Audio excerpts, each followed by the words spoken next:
Olá, oitavo ano, como vai vocês? Hoje, na nossa aula, nós vamos continuar usando também aquele recurso didático do slide, né? E na última aula nós paramos falando sobre a monarquia constitucional. Quando o governo absolutista tem seu fim, institui-se a monarquia constitucional e o poder fica dividido aí com o terceiro estado entre girondinos, jacobinos e planície, né? E a gente vai ver melhor isso. Estudamos um pouco tempo atrás, mas aí estamos dando também um reforço, né?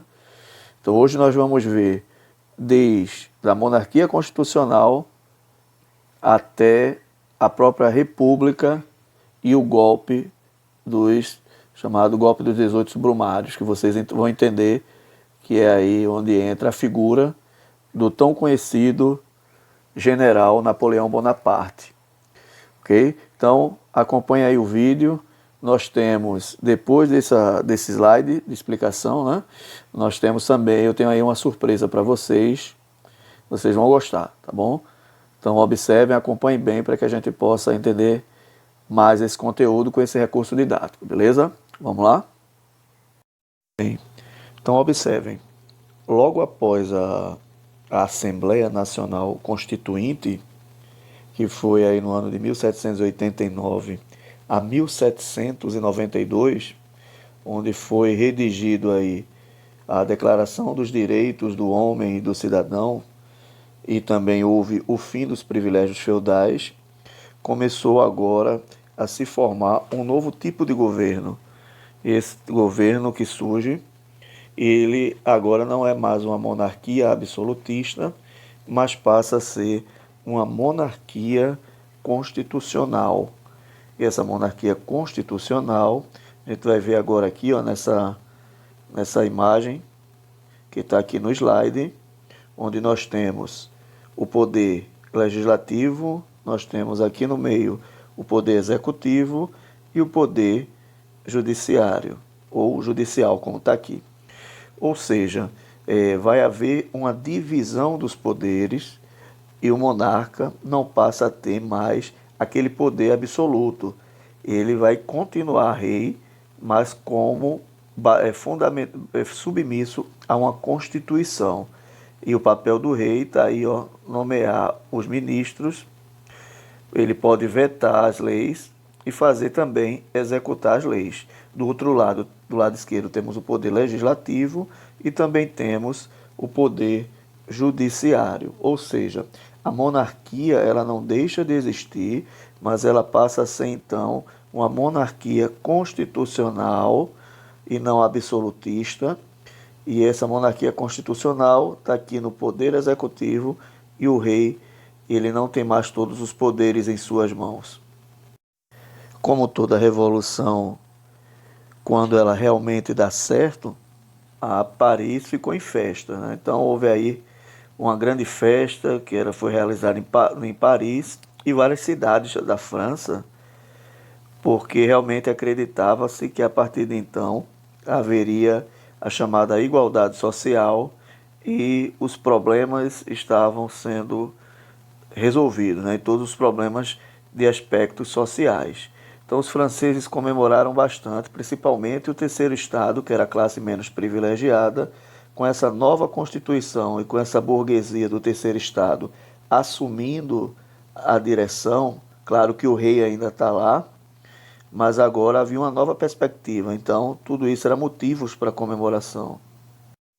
Ao mesmo tempo, diante de toda essa situação, o rei Luís XVI, antes tendo prestado o juramento de lealdade à França, ele se aproveita no meio da noite e com a sua carruagem ele foge com sua esposa, que era a rainha Maria Antonieta, e seus 2 filhos e sua irmã, pretendendo aí sair da França e buscar ajuda na Áustria. Mas o terceiro estado, o povo francês já estava bem ligado aí na situação, já estavam vigiando e até imaginavam mesmo que haveria uma fuga.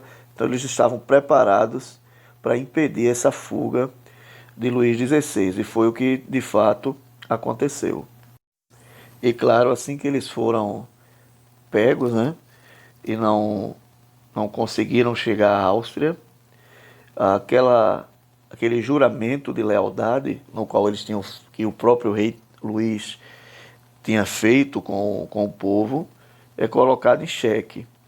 E o povo aí agora passa a realmente desconfiar das intenções de Luís XVI. Claro que Luís XVI perde a confiança do seu povo, ele continua até então sendo rei, mas foi reconduzido ao palácio em Paris, onde, estando sob suspeita de traição, passou a ser mantido vigiado. Não era admitido um rei abandonar a sua nação. Então isso é um crime de traição. E Luís XVI vai sofrer sérias consequências por causa dessa sua ação. Como falamos nas primeiras aulas, a notícia da Revolução Francesa foi chegando em outros países absolutistas e a Áustria, claro, temendo que a Revolução chegasse a seu país, e os reis da Prússia e da Áustria declararam guerra aí à França. E a França estava sendo derrotada e o exército da Prússia avançava cada vez mais. Então tudo isso poderia atrapalhar toda a ideia de revolução, porque se realmente os países, os reis da Áustria e da Prússia conseguissem chegar e acabar com essa revolução, o rei Luís XVI assumiria novamente o poder absoluto e a revolução iria por água abaixo. A França, que estava bem unida diante dessa revolução, teve um reforço muito bom. Soldados reúnem-se de toda a França para defender sua pátria em perigo. Ricos, nobres, camponeses lutam lado a lado e, em uma importante vitória contra a Prússia, eles conseguem vencer, vão dar coragem cada vez mais para que a revolução continuasse. E aqui está aquele momento que vai servir como consequência da traição do próprio rei, que depois da vitória contra a Prússia, os deputados da França, eles proclamam a República. A República é instituída ao invés aí de uma monarquia constitucional. Não há mais rei na França. Luís XVI voltaria a ser Luís Capet, e seu nome de batismo, que era o seu nome de batismo, e agora o rei era um cidadão comum, como todos os outros. Os deputados decidem que devem julgar o rei e no final do julgamento ele é condenado à morte. E em 21 de janeiro de 1793, Luís XVI e sua família foram guilhotinados em Paris. Então observem que foi o fim de uma monarquia absolutista para a entrada de uma monarquia constitucional. Devido à traição do rei, essa monarquia constitucional, que não passou nem um ano, foi dissolvida. E aí entra uma nova forma de governo, que é a República. Luís XVI é executado com toda a sua família. Então essas foram as consequências da própria traição e de tantos outros erros do governo absolutista de Luís XVI. E aqui está um mapeamento, aqui, uma linha do tempo, para que a gente entenda aí o fim desse regime absolutista. Então, no dia 4 de agosto de 1789, abolição dos direitos senhorais. Em 1789, só que no dia 26 de agosto, a Declaração dos Direitos do Homem e do Cidadão. Depois, a nacionalização dos bens do clero, que foi quando o clero assinou os papéis lá de forma obrigatória, abrindo mão de seus privilégios.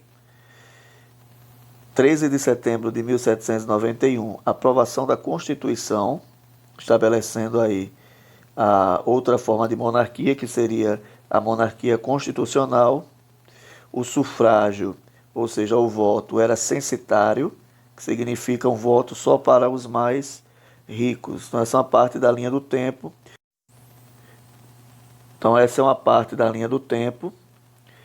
Aí, até a chegada aí da República, onde um pouco antes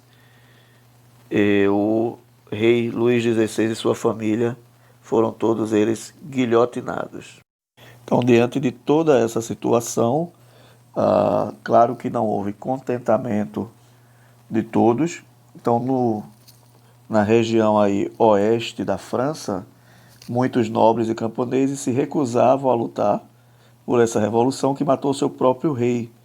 E eles se revoltaram, e era o começo de uma nova guerra terrível entre os franceses. Nesse caso aqui, houve uma instabilidade política, mais uma vez, porque também existiam grupos que não concordavam com a morte e a execução do próprio Luís XVI.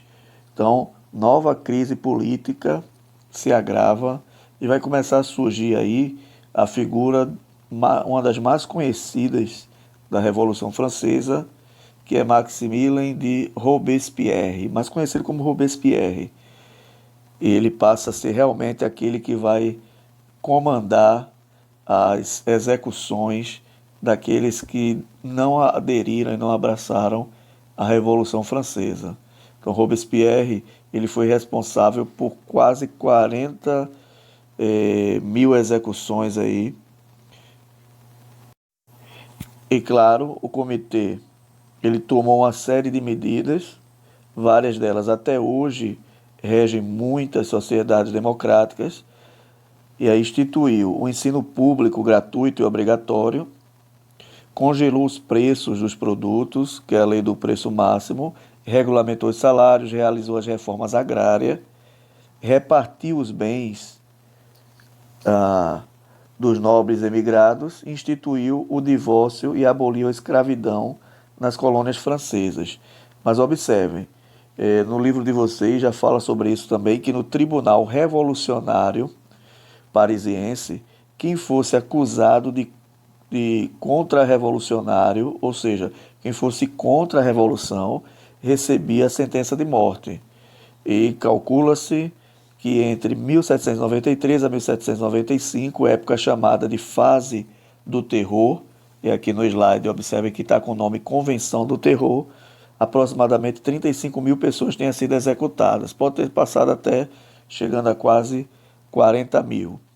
Então esse foi o período aí de Convenção do Terror, onde girondinos invadiram a convenção e por meio de um golpe assumiram o governo da França. Robespierre, ele, apesar de ter matado muita gente, ele foi vítima da sua própria ideia, né? Ele foi condenado e executado na guilhotina em 1794. E aí houve uma retomada do poder pela alta burguesia, ocorrida no dia 9 do mesmo mês. Tá bom? Então, segundo o novo calendário, ficou conhecida como Reação Termidoriana. E o novo governo anulou as decisões jacobinas e consolidou o comando político da própria alta burguesia. Então está aqui para vocês observarem a convenção e o terror, a fase da revolução de caráter popular. Então, em 1792, a França é invadida pelo exército de outros países com vista a recuperar os poderes de Luís XVI. A revolução radicalizou-se, a Assembleia Nacional é dissolvida e a monarquia constitucional é extinta, e é criada a convenção que proclamou a República. Essa aí é uma parte do que nós estamos falando agora. Para situar também vocês, observem aquilo que falamos desde o início. O terceiro estado ele estava dividido entre jacobinos, que eram os que sentavam do lado esquerdo, girondinos, que sentavam do lado direito, que ficou conhecido como direita, e o planície, que estava ali mais no centrão. Okay? Então está aqui, os jacobinos eram representantes da pequena burguesia, enquanto os girondinos eram representantes da alta burguesia. E aí começam algumas divisões entre eles mesmos, que eram para estar unidos, mas como o terceiro estado era muito diversificado, acabou tendo toda essa divisão, e girondinos e jacobinos começam entre eles a lutarem, né?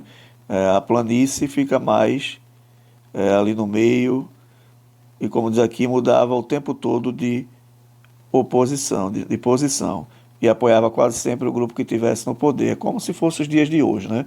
É aquilo que a gente chama de centrão, que vai sempre para aquele lado que vai trazer mais segurança para eles. Essa aqui é uma imagem para que vocês possam observar aí como era a execução, usando a guilhotina, né? Os condenados eram sacrificados sobre um tablado ou de joelhos.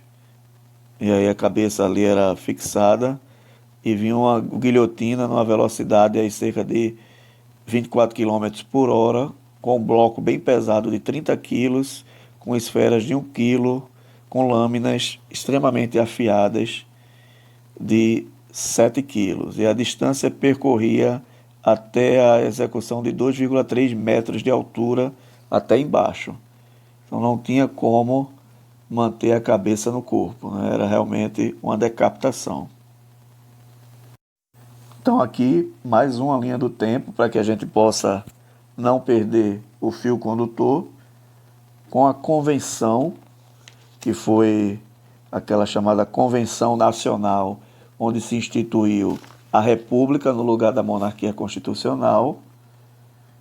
Vai lá, ó, setembro de 1792, abolição da monarquia constitucional.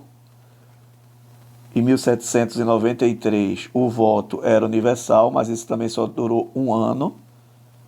Grandes revoltas aconteceram. Em 1793, condenação do rei à morte.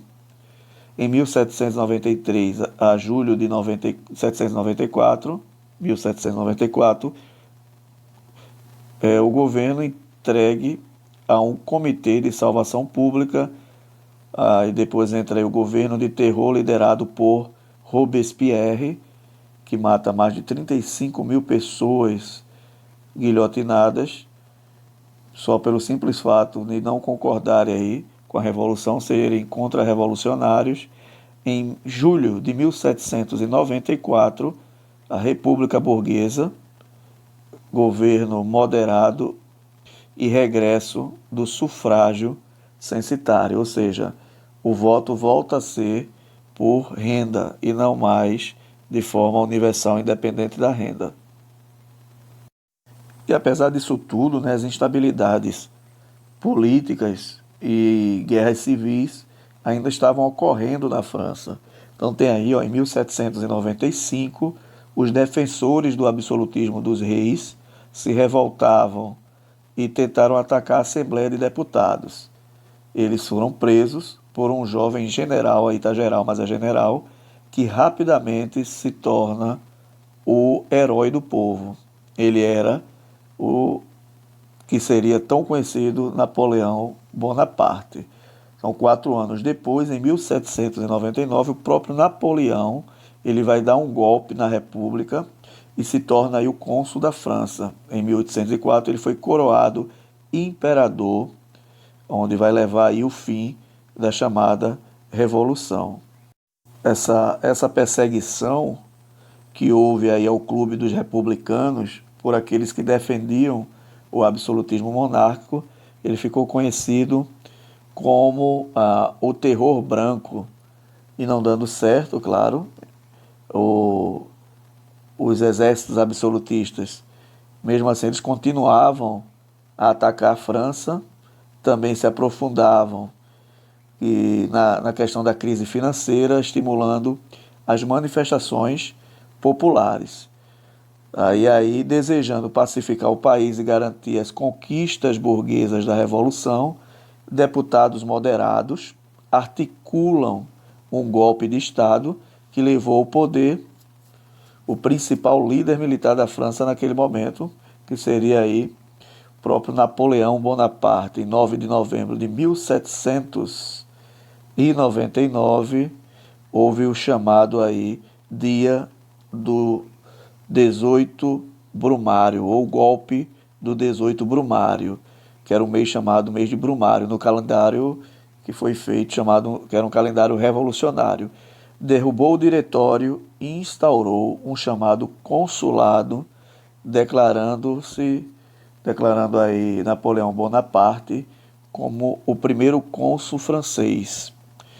E para alguns historiadores, esse episódio, conhecido como o Golpe dos 18 Brumários, representou o fim do processo revolucionário e o início da consolidação das conquistas da própria burguesia.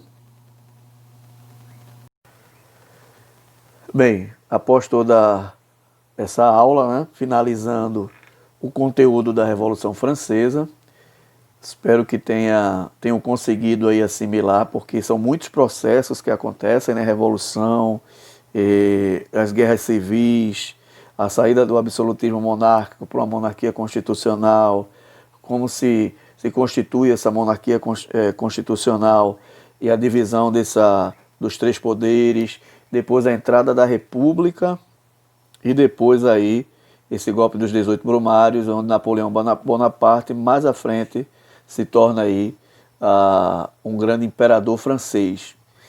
A surpresa que eu tenho para vocês é que nós vamos fazer um resumo geral agora de 13 minutos, mas esses 13 minutos em aula desenhada. Então, em 13 minutos vamos ver todo o assunto de uma forma extremamente didática, com aula desenhada. Então, assistam aí, eu tenho certeza que vocês vão gostar. A Revolução Francesa fez parte de um conjunto de eventos que mudaram o sistema de poder e a sociedade na Europa. Ela foi tão importante que os historiadores a marcam como início da Idade Contemporânea. Como resultados dela, foram criados o Direito do Povo das Liberdades Individuais, a Declaração dos Direitos do Homem e do Cidadão, além da maior representação dos cidadãos na política. Mas para entendermos melhor o porquê, temos que voltar lá na França do século XVIII. Nessa época, o modelo que eles viviam era uma monarquia absolutista, onde o rei tinha o poder absoluto, absoluto mesmo. Dentro desse sistema de sociedade estamental, existiam 3 estados. O primeiro estado era representado pelos altos membros do clero, ou seja, os bispos e outros clérigos da Igreja Católica. No segundo estado, tínhamos os representantes da nobreza, também conhecidos como aristocracia francesa, que era a galera que tinha função militar ou jurídica. Já no terceiro estado estava o povão, a burguesia, o baixo clero, comerciantes e camponeses, que no total eram 97% da população. A desigualdade social era muito forte. A nobreza e o clero festejavam todos os dias e viviam no luxo, já que eles recebiam muitos tributos pelas terras que haviam. Enquanto isso, o povo vivia na miséria, produzindo o que seria usado pelo primeiro e segundo estado. É muito importante ressaltar que seu estado era determinado pelo seu nascimento, então não importava o quanto você trabalhasse, seria impossível crescer economicamente ou socialmente. Não havia mobilidade social. Ou seja, com outras palavras, um camponês nunca viraria nobre e o nobre nunca viraria camponês. Para piorar a situação, a França estava indo mal.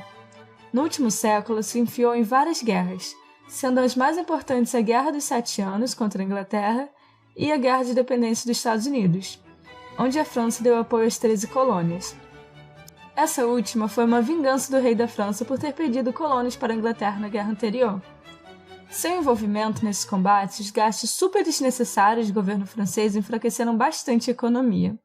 Além disso, tinha um vizinho batendo na porta. A Inglaterra se dando bem com a Revolução Industrial. A Inglaterra já tinha acabado com o absolutismo monárquico faz tempo, durante a Revolução Gloriosa, quando a burguesia passou a ter maior poder político pelo parlamento, e assim tiveram mais espaço para defender seus interesses e desenvolver o modelo capitalista.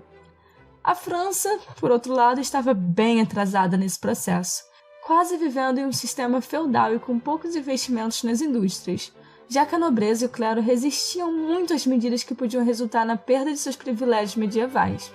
Ou seja, eles estavam em uma crise muito pesada, cheia de dívidas, e quem era que mais sofria? Isso mesmo, o povão do terceiro estado. Os camponeses, pequenos e grandes comerciantes, tiveram que pagar pela crise econômica através de impostos cada vez mais absurdos, tendo que dar boa parte da renda que eles tinham para sobreviver. Para piorar, os verões e invernos dos anos anteriores foram muito pesados, fazendo com que a colheita de 1788 fosse horrível, gerando uma inflação braba e uma onda de fome duríssima. Foi nesse tempo que a burguesia começou a apoiar bastante uma corrente filosófica chamada Iluminismo. O pensamento filosófico iluminista teve início no final do século XVII, incentivando o uso da razão, a luz, o conhecimento contra o regime absolutista, que eles definiam como as trevas, onde o rei e a igreja concentravam o poder e mantinham os privilégios. A burguesia se apropriou dessas ideias pois lhe beneficiavam e atendiam aos seus interesses. Os filósofos franceses tinham a Inglaterra pós-Revolução Gloriosa como exemplo, se inspirando muito no pensador John Locke. O principal lema do iluminismo era liberdade, igualdade e fraternidade, e seus maiores representantes na França eram Voltaire e Rousseau. Além disso, os burgueses defendiam o liberalismo econômico na França, as liberdades individuais e a separação entre igreja e Estado. Por esse motivo, a Revolução Francesa é chamada de uma Revolução Burguesa. Inspirados a reivindicar por melhores condições de vida e representação política, o povo, que já estava passando fome, começou a tomar as ruas e exigir ações do rei. O rei Luís XVI tinha que solucionar o problema. Seus conselheiros indicaram que ele aumentasse os impostos. Entretanto, todos tinham que pagar. O rei percebeu que ele, embora absoluto, não podia decretar o aumento dos impostos sem provocar uma crise maior ainda. Assim, convocou os Estados Gerais para que chegassem a um consenso. Estados Gerais eram um tipo de assembleia para lidar com crises durante a época medieval, e fazia mais de 175 anos que eles não eram convocados na França. Acontece que esse sistema era extremamente injusto. Cada estado tinha direito a um voto para decidir o rumo da França, mas, obviamente, o clero e a nobreza se uniam para derrotar os interesses do terceiro estado. Bem revoltados com esse absurdo, a burguesia, que representava o terceiro estado, propõe um novo modelo onde os votos seriam individuais, ou seja, o que vale seria o interesse da maioria, mas o rei foi direto e falou na cara que não ia rolar. Assim, o povo se uniu para formar uma Assembleia Nacional Constituinte, a fim de pressionar a aristocracia francesa por justiça social e melhor distribuição do dinheiro entre os estados. Nada poderia pará-los. Aparentemente o rei poderia pará-los. Ele fechou o salão de reuniões da Assembleia Nacional, dizendo que precisavam passar por uma reforma urgente. Mas a burguesia não se deixou abalar e decidiu continuar os debates em uma quadra de tênis de salão ao lado de Versalhes, onde eles prometeram não se separarem até que a França tivesse uma Constituição. Acumulado com a insatisfação da população vivendo em condições miseráveis, o atraso econômico pela estrutura medieval, os gastos para manter o estilo de vida da aristocracia francesa e as despesas na Guerra de 7 Anos e na Guerra de Independência Americana, o estopim para a Revolução foi a demissão do ministro das Finanças Jacques Necker, que defendia reformas a favor do povo. Assim, não havia ninguém que poderia parar a Revolução. No dia 14 de julho de 1789, as camadas populares de Paris, incluindo os sans-culottes, enfurecidos, decidem pegar em armas e lutar por seus ideais, tomando a Bastilha, uma antiga prisão que abrigava os presos políticos que iam contra o absolutismo. Na verdade, a primeira intenção deles era conseguir a pólvora que estava guardada lá dentro para liderar a revolução. Nessa época já havia poucos prisioneiros lá, mas enfim. Acabou que esse acontecimento ficou tão marcante que espalhou o processo revolucionário por toda a França, até as zonas rurais. Os camponeses temiam muito a reação dos aristocratas aos acontecimentos de Paris, com medo que eles deixassem a população sem alimento. Então, a conclusão deles foi: vamos partir para o ataque primeiro. Os camponeses ficaram muito loucos e começaram a invadir as propriedades dos aristocratas, saqueando e assassinando os proprietários, além de exigir o fim de alguns dos impostos e mais comida. Essa investida ficou conhecida como Grande Medo e foi parte da radicalização do povo. Assim, uma série de mudanças se seguiu pela França. A Assembleia Nacional instituiu vários decretos que cortavam os privilégios da nobreza, como a isenção de impostos e o monopólio sobre as terras. Além disso, anunciaram a Declaração dos Direitos do Homem e do Cidadão, um dos documentos mais importantes da Revolução Francesa, que dizia que todos os homens, sim, somente os homens, eram iguais e livres perante a lei. Esse documento serviu de base para muitas constituições ao redor do mundo, inclusive a Declaração Universal de Direitos Humanos da ONU. No entanto, vendo a França inteira em caos, a burguesia tomou posições conservadoras para frear o povo. Quanto isso, a nobreza e o clero começaram a fugir em massa para outros estados absolutistas. Até o rei tentou escapar, mas foi reconhecido antes que chegasse à Bélgica. Grupos começaram a planejar uma contra-revolução para reverter as mudanças, inclusive o clero, que não gostou nada de quando tiveram seus privilégios atacados pela Constituição Civil do Clero, em 1790. Em 1791, foi criada uma nova Constituição Francesa, que transformou o Estado em uma monarquia constitucional, que durou só por um ano, e ainda declarou a igualdade de todos perante a lei, o voto masculino censitário e a confiscação das terras do clero. Uma vez que a influência e o poder da burguesia crescia na França, eles tiveram necessidade de controlar o resto da sociedade. Dentro do processo revolucionário existiam dois grupos políticos, os girondinos, que eram geralmente parte da alta burguesia e defendiam que as mudanças deveriam ser contidas, sem mudar a estrutura econômica. Já no outro lado existiam os jacobinos, que queriam implantar o caos mesmo. Eram formados de pequenos burgueses e até alguns camponeses, e achavam que as mudanças deveriam ser mais radicais, com a execução do rei. Se sentindo ameaçado pela onda revolucionária, o rei Luís XVI articulou um levante contra a revolução com o apoio da Áustria e outros estados absolutistas.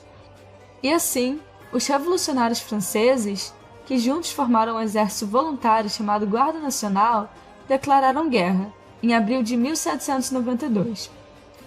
Essa declaração abriu caminho para que os jacobinos tomassem o poder e instaurassem um período que ficou conhecido como Terror. Com o tempo, a Assembleia Nacional começou a se chamar Assembleia Legislativa, que depois se tornou Convenção Nacional, e seus membros eram declarados por sufrágio universal masculino, ou seja, todos os homens, independente da riqueza, poderiam votar. Dessa forma, a monarquia francesa foi derrubada e instauraram a República. O rei Luís XVI deixou de ser o líder da França, e quando a galera descobriu sua traição, ele foi sentenciado à morte na guilhotina. Mas afinal, por que a palavra usada para descrever esse período foi terror?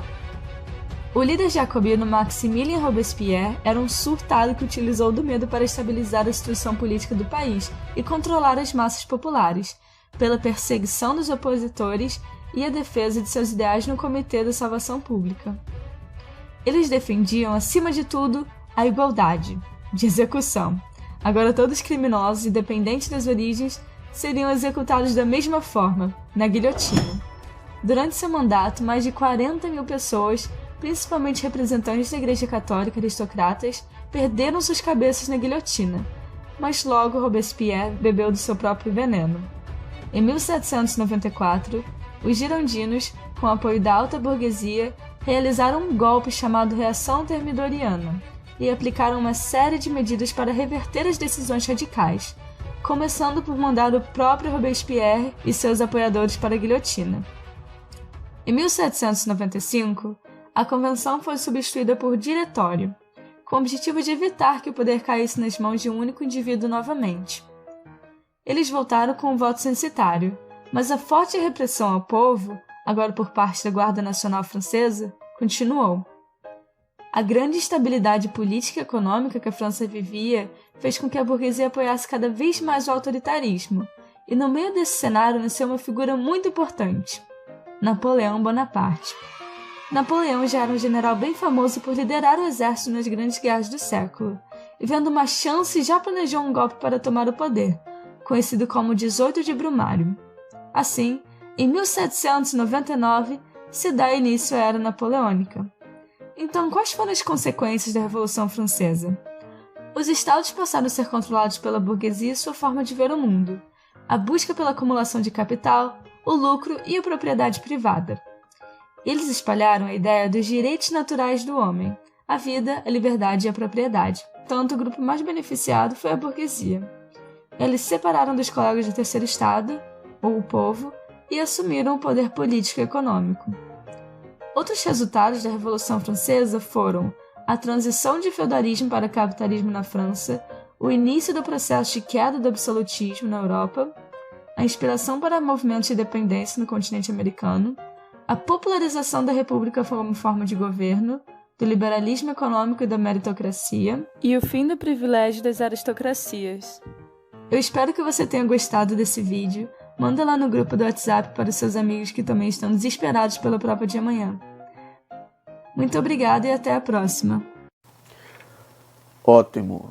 Acho que vocês devem ter gostado aí, uma forma bem criativa que eu encontrei no próprio YouTube.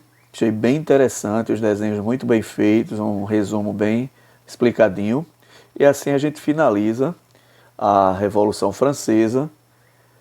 Claro que depois a gente vai fazer umas atividades mais aí de nível avaliativo, mas de forma geral a Revolução Francesa é isso que nós vimos.